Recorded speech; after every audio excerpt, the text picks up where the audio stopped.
स्मृति के पापा की अचानक हार्ट अटैक से मृत्यु ने उसके सारे परिवार को शोक में डुबो दिया। घर परिवार से जैसे हंसी गायब ही हो गई। पापा के जाने के गम को कोई भुला नहीं पा रहा था। पापा का अभी 2 साल पहले ही सरकारी नौकरी से रिटायरमेंट हुआ था और उसका फंक्शन भी उन्होंने बड़े ज़ोर शोर से किया था। बड़े जिंदा दिल इंसान थे उसके पापा। एक बार किसी से दोस्ती कर लेते तो उसे बरसों बरस निभाते थे। स्मृति में तो उनकी जान बसती थी और स्मृति भी अपने पापा को जी जान से प्यार और आदर करती थी। पर पापा के असामयिक मौत ने स्मृति को अंदर तक तोड़ दिया। रह रह कर उन्हें याद करती और फिर घंटों रोती रहती। अभी उसके बच्चे छोटे ही थे, बेटी 5 साल की तो बेटा 1 साल का। उनका ख्याल भी रखना जरूरी था और सास ससुर पति सभी तो थे घर में। इसीलिए स्मृति उनकी 13वीं करके ही वापस अपने ससुराल आ गई थी। अपनी मम्मी के पास ज़्यादा रुक नहीं पाई थी। उसे अपने ससुराल को जो संभालना था, फिर बेटी बहू बनने के बाद कब तक अपने मायके रह सकती है। आखिर प्राथमिकता तो ससुराल ही होती है हमारे समाज में, और फिर शादी होने के बाद ससुराल संभालना हर औरत का कर्तव्य बन जाता है। वैसे स्मृति को ससुराल बहुत ही अच्छा मिला था। माँ का प्यार देने वाली सासू माँ, पिता का सा लाड़ देने वाले ससुर, पति भी बहुत ही केयर करने वाले मिले थे उसे। कुल मिलाकर वैवाहिक जीवन से पूर्ण संतुष्टि थी स्मृति। सासू माँ ने कभी मायका जाने से रोका ही नहीं था उसको। जब मन हो अपने पीहर मिलकर आ सकती थी। सासू माँ का मानना था कि जब मेरी बेटियों को मेरी याद आती है, हर 6 महीने में वो अपने माँ बाप से मिलने के लिए तड़प सकती हैं, तो फिर स्मृति क्यों नहीं। वो भी तो किसी के जिगर का टुकड़ा है। आखिर मैं एक माँ होकर स्मृति के मन की बात नहीं समझूंगी तो और कौन समझेगा। सविता जी थी तो स्मृति के पति विवेक की माँ, पर स्मृति के मन की बात विवेक से ज़्यादा जानती थी। एक माँ जैसे अपनी बेटी के बारे में उसके मन की बात पढ़ लेती है, ऐसी सासू माँ पाकर स्मृति हमेशा सोचती, जरूर मैंने अच्छे कर्म किए होंगे पिछले जन्म में, तभी तो ऐसी सासू माँ मिली। क्योंकि अगर सास इतनी समझदार और सुशील मिले तो एक लड़की के लिए अपना वैवाहिक जीवन जीना आसान हो जाता है। उन्होंने स्मृति की मुरझाए चेहरे को देखकर कहा, बेटा मुझे पता है तेरे पापा की तुझे कितनी याद आती होगी और मम्मी की चिंता भी लगी रहती है। तुम ज़्यादा रुक नहीं पाई थी उस समय, तो ऐसा करो अभी दिवाली के बाद चली जाना और रह आना 2-4 दिन, और मम्मी को अच्छा लगेगा उसकी बेटी उसके पास हो तो। स्मृति ने पूछा, मम्मी जी आप मेरे मन की बात बिना बताए कैसे समझ जाती हो। अरे बेटा सास भी तो माँ जैसी होती है। तू मुझे बेटी जैसा प्यार और आदर देती है, तो क्या मैं माँ की तरह तुझे अपनापन और स्नेह नहीं दे सकती। स्मृति की सास ने उसे गले लगा लिया। सच ही तो था, इन दुख के पलों में सविता जी ने उसको पूरा मोरल सपोर्ट दिया था, उसको बड़े प्यार से संभाला था। दोनों सास बहू की जोड़ी बहुत अच्छी लगती थी साथ में। अजनबी लोग तो कई बार उन्हें माँ बेटी समझ लेते थे। स्मृति के पिता को शांत हुए अभी 2 महीने हो चुके थे और दिवाली का त्यौहार सर पर आ रहा था, पर इस बार स्मृति का बिल्कुल मन नहीं था त्यौहार की तैयारियां करने का। पर दिवाली तो मनानी ही थी। अपने घर के भी कुछ शौन शगुन होते हैं।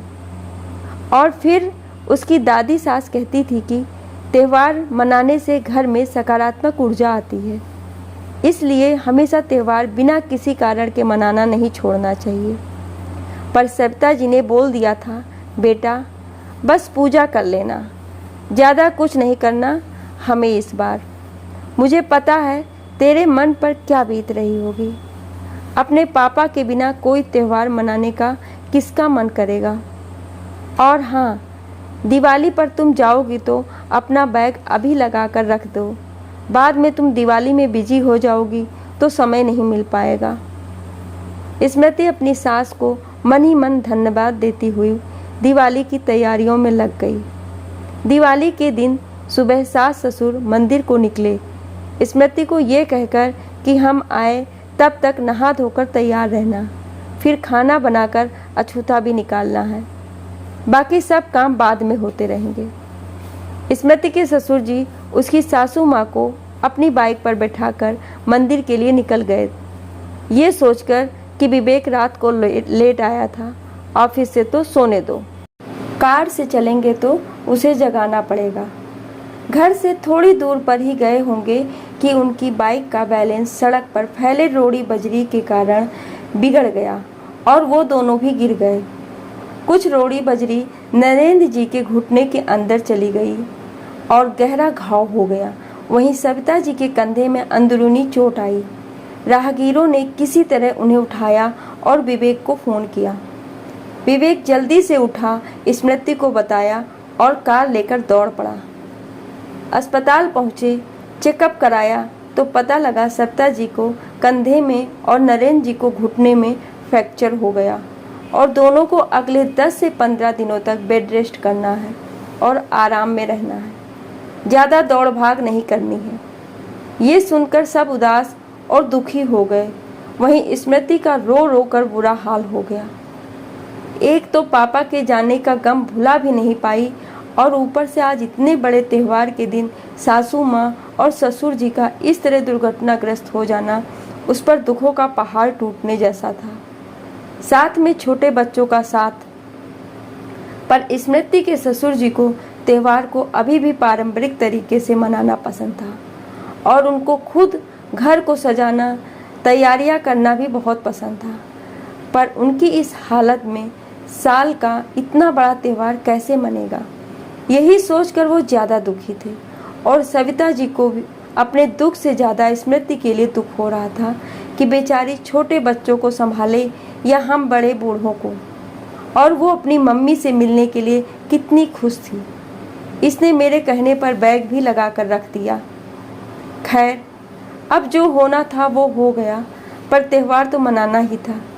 इसलिए स्मृति सब चिंताएं भूलकर घर के काम में लग गई और जब तक वो लोग अस्पताल से फ्री होकर आए तब तक दोपहर के 2 बज चुके थे और उसने पूरा खाना तैयार कर लिया, घर सेट कर दिया, दिवाली की पूजा की सारी सामग्री मंदिर में सजा कर रख दी, बिल्कुल वैसे ही जैसे नरेंद्र जी को पसंद थी।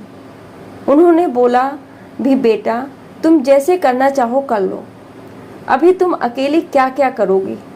पर वो बोली, पापा जी आप वैसे ही आज इस दुर्घटना से इतने उदास और दुखी हो तो कम से कम पूजा अच्छे से संपन्न होगी तो आपका दिल तो खुश हो जाएगा। सुनकर ससुर जी की आंखें भर आई कि एक बहू भी इतना सोच सकती है अपने सास ससुर की खुशी के बारे में। पूजा का समय हो गया था। स्मृति के सासू माँ और ससुर जी ऊपर कुर्सी पर बैठे हुए थे और विवेक और स्मृति को सारी विधि समझा रहे थे और पूजा ससुर जी के अनुसार संपन्न हुई। वो लोग दवाई लेकर सो गए क्योंकि गिरने और चोट लगने की वजह से ज़्यादा देर तक बैठे रहने की स्थिति में नहीं थे। वो लोग और स्मृति ने अपनी मम्मी को फ़ोन किया। मम्मी चरण स्पर्श, कैसे हो आप? मैं तो ठीक हूँ बेटा, पर तू बता समधी जी और समधन जी कैसे हैं? मेरी बात नहीं हो पाई उनसे सुबह। ला मेरी बात करवा दे अभी। मम्मी वो सो गए दवाई लेकर। अभी ठीक है, बाकी टाइम तो लगेगा अभी। कोई बात नहीं बेटा, सब ठीक हो जाएगा। मम्मी मैं आपसे मिलने आ रही थी और बैग भी लगा लिया, पर। और स्मृति फूट फूट कर रोने लगी। अरे तो क्या हुआ बच्चा? मैं ठीक हूँ। और फिर सोहम, स्मृति का भाई भी तो यहाँ। तू रोना बंद कर अभी और सुन, तेरे पापा को जाना था तो चले गए, उनकी कमी कोई पूरी नहीं कर सकता। पर तू भगवान का शुक्रिया अदा कर जो इतनी बड़ी बला टल गई और समधी समधन जी को चोट आकर ही रह गई। तू अब उनकी मन लगाकर सेवा कर, आखिर सास भी तो माँ जैसी होती है। मेरे साथ तो रह लिया जितना रहना था, अब तुम्हें अपनी उसी माँ के साथ अपना जीवन बिताना है, इसलिए उनका विशेष ध्यान रखना। एक माँ को परेशानी में छोड़कर दूसरी माँ से मिलने आना उचित नहीं है बेटा। उनके अच्छे होने पर मैं खुद ही उनसे और तुझे मिलने आ जाऊंगी और मैं भगवान से उनके जल्दी ठीक होने की दुआ करूंगी ताकि तुझे ज़्यादा परेशानी नहीं हो। और कहकर मम्मी हंस दी। स्मृति के चेहरे पर भी मुस्कान आ गई मम्मी की बात सुनकर। थैंक यू मम्मी, आपसे बात करके मुझे बहुत हिम्मत मिल गई। आप ही तो हो जो मेरी हर मुसीबत का हल चुटकियों में निकाल देती हो। सच माँ तो माँ होती है, पास रहकर अपने प्रेम का खजाना हम पर लुटाती है तो दूर रहकर अपनी दुआओं की दौलत से हमें धन्य करती है। अरे अब ज़्यादा फिलॉसफी मत झाड़, चल तू सो जा, अभी थक गई होगी पूरे दिन काम करके। लव यू माँ कहकर स्मृति और मम्मी ने फ़ोन रख दिया। स्मृति अपने सारे काम निपटाकर जैसे ही बिस्तर पर पड़ी, पड़ते ही उसको नींद आ गई। आज थक जो गई थी। सुबह उन लोगों के उठने से पहले ही उठ गई और उनको गर्म पानी चाय सब तैयार कर उनके कमरे में ले आई। वो लोग अभी स्मृति के कमरे में शिफ्ट हो गए थे क्योंकि उसके रूम में अटैच वाशरूम था और वेस्टर्न टॉयलेट भी था, जिसकी उन लोगों को बहुत ज़रूरत थी। ऐसी स्थिति में स्मृति सविता जी को चाय देते हुए बोली, मम्मी जी आप चिंता मत कीजिए, बच्चे सो रहे हैं, तब तक मैं आपका सारा काम करवा देती हूँ। वो शौच आदि से फ्री हुई तब तक स्मृति उनके लिए गुनगुना पानी ले आई और उनके मुंह हाथ धुलवाकर उनके सारे कपड़े बदले, उनके शरीर पर तेल लगाया, उनके बाल बनाए क्योंकि कोई भी काम करने में वो पूरी तरह असमर्थ थे। फ्रैक्चर उनके दाहिने हाथ में जो हुआ था, आज में स्मृति के लिए उसकी सासू माँ एक बच्चे से कम नहीं थी, पर स्मृति के चेहरे पर सिकन तक नहीं थी और सासू माँ अपनी बहू को इतनी सेवा करते देख मन ही मन ढेरों आशीर्वाद दे रही हैं। वो बोली, बेटा सॉरी, मेरी वजह से तुम अपनी माँ से मिलने नहीं जा पा रही। और स्मृति ने उनको बीच में ही टोकते हुए कहा, मम्मी जी मैं अब आपको छोड़कर कहीं नहीं जाने वाली जब तक आप पूरी तरह ठीक नहीं हो जाती।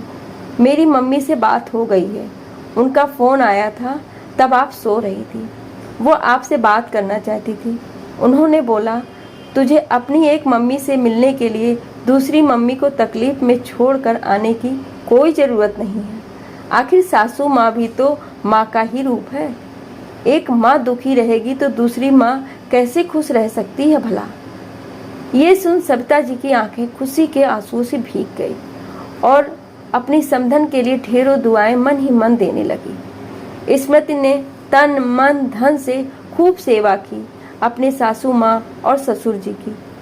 वो उनको टाइम टू टाइम दवाई देती, उनको एक्सरसाइज करवाती, उनके खाने पीने का विशेष ध्यान रखती, कैल्शियम से भरपूर खाना खिलाती ताकि हड्डियाँ जल्दी जुड़ जाएं और इस उम्र में भी वो समय पर रिकवरी कर रहे थे। विवेक का ऑफिस था, पर वो जाने से पहले और आने के बाद स्मृति की हर संभव मदद करता।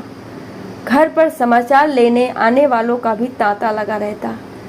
कभी कोई ससुराल से आता तो कभी सविता जी के मायके से, कभी पास पड़ोसी आ जाते थे, पर स्मृति सबका आदर सम्मान के साथ स्वागत करती थी क्योंकि उसने अपने सास ससुर जी को अपने माता पिता जो मान लिया था। दोस्तों, काश हर परिवार में सास बहू का रिश्ता माँ बेटी जैसा हो जाए तो कितना अच्छा हो जाए। किसी की बुराई को अनदेखा करके उसकी अच्छाई को ध्यान में रखते हुए रिश्ते निभाए जाए तो ना तो कोई सास बुरी होगी ना ही कोई बहू। बुराइयाँ सब में होती हैं, पर किसी की बुराई को उसकी अच्छाई पर हावी नहीं होने देना चाहिए। और सास तो सिर्फ नाम से बदनाम है, हर सास एक सी नहीं होती। हर बहू भी एक सी नहीं होती, इसलिए किसी के कह देने भर से सास बहू का रिश्ता कड़वा नहीं हो जाता। मुझे तो लगता है कि एक बहू की तकलीफ को समझकर अगर एक सास बहू को बेटी मानकर उसे माँ जैसा लाड़ प्यार देगी तो एक बहू को भी सास में माँ का प्रतिरूप जरूर दिखेगा और उसे मायके की कभी कमी महसूस नहीं होगी और एक दूसरे के साथ से तकलीफें आसानी से दूर हो जाएंगी। आखिर मानो तो सासू माँ जैसी है, क्योंकि एक माँ जन्म देती है तो दूसरी माँ जीवन जीना सिखाती है। अपने अच्छे बुरे अनुभवों से बहू को घर गृहस्थी चलाने का सलीका बताती है। हाँ, समझाने का तरीका थोड़ा अलग हो सकता है। एक माँ अपने जिगर का टुकड़ा अजनबी हाथों को सौंपती है तो दूसरी माँ भी तो अपने जिगर का टुकड़ा अपनी बहू के हवाले कर देती है। जहाँ माता पिता के साए में मायका मंदिर लगता है तो ससुराल सास ससुर की नसीहतों से पाठशाला का एहसास करवाता है। मेरे शब्दों में कहूँ तो मायका मंदिर है तो ससुराल पाठशाला है। मायके में जन्म लिया तो ससुराल में सारा जीवन बिताया है। मायके में माता पिता की छांव तले जहाँ सुकून फरमाया, वहीं ससुराल आकर सास ससुर की नसीहतों से ढेर सारा ज्ञान पाया। मायके में नहीं कोई चिंता फिक्र होती। एक बेटी कितनी भी बड़ी हो जाए, माता पिता के लिए हरदम बच्ची ही रहती। वही बेटी अगर ससुराल में हो तो सास जैसी माँ के अनुभवों से सीख एक आदर्श बहू और समझदार पत्नी में बदल जाती। मायके में मंदिर जैसी शांति है तो ससुराल में पाठशाला जैसा शोरगुल। मायके में एक पेड़ के कई फल हैं तो ससुराल जैसा गेंदा फूल। आप लोगों का क्या कहना है? क्या आप मेरे विचारों से सहमत हैं? शायद नहीं भी हो, पर अपने सुझाव और प्रतिक्रिया देना नहीं भूलें। Thank you.